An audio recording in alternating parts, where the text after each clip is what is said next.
tembang ala sekarang sing jadul sing klasik kowe komplit matur nuwun. Monggo Mas Gareng Pacitan sesarengan kalian Mbak Elisa. Dayoe teko men jumeneng yuk kados.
Mboten namung Mas Gareng Pacitan ingkang asring sowan wonten Aladan Ponorogo klebet Mbak Lisa menika menawi kula tingali wonten ing YouTube menika nggih kaya wis omah teng Ponorogo.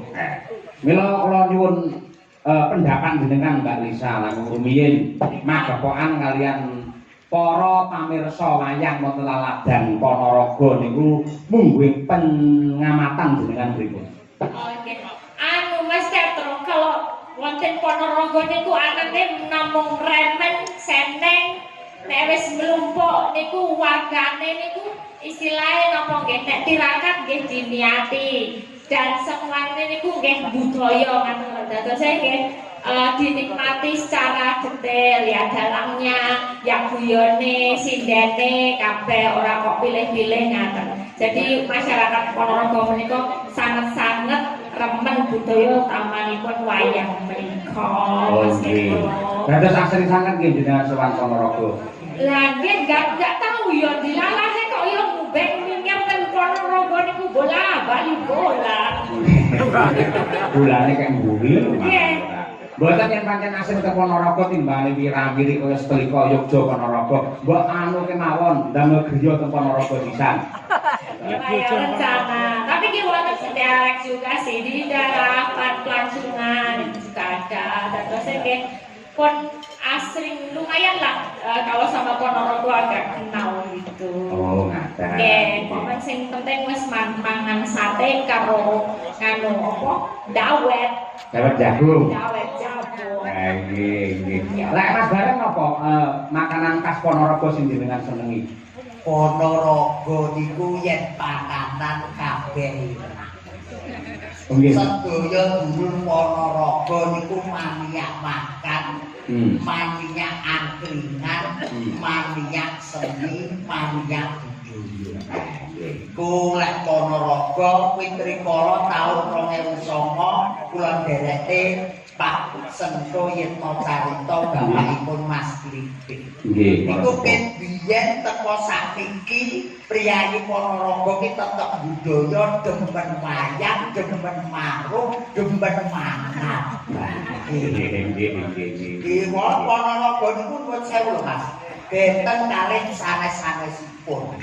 Ora bedak-bedakne dalange sapa, ora bedak-bedakne sindene sapa, ora bedak-bedakne dagelane sapa, sing bener kanthi rasa ikhlas lillahi ta'ala, aku kae sing tak undang.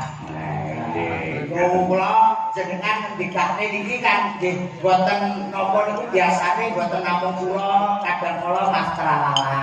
Nggih. Wonten Mas Sumarbagyo, Nggih. Mas Jo Kritik, Jo Krutung, Abai Kirun, Mas Umet Gondok pun biasa kali panjenengan. Tak yuda.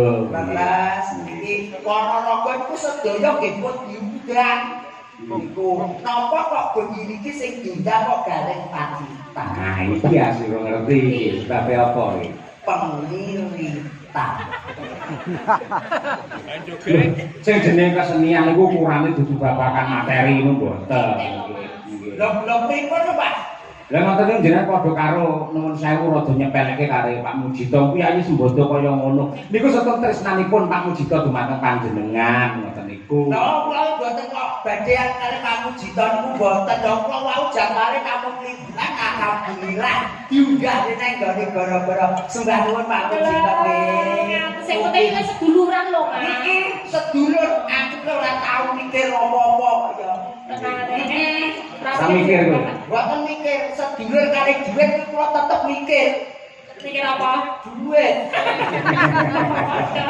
Mbak Elisa, Mas Elek. Mas Sayo Utati. Nggih. Remenanipun dulur-dulur wonten ing Laladan Ponorogo menika enggal-enggal mawon niki sedaya presiden utawi setunggal bapak setunggal menika nembang. Oke, siap. Oh, pokoke Ponorogo iki wis ndang set-set ndang nembang. Mbak Elisa nembang, Mbak Umi nembang, Mbak Wino nembang. Oke.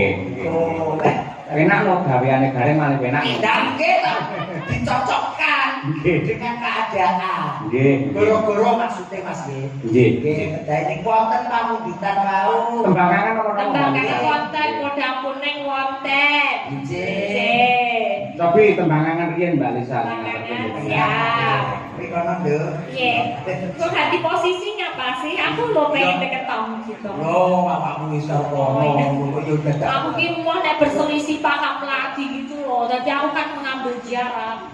Lho ora pengambil jarak awakmu kowe asline kowe aku nek kono kowe yo nglintut budi kok. Wonten lagonipun apa Mbak? Tembangan. Tembangan. Nggih.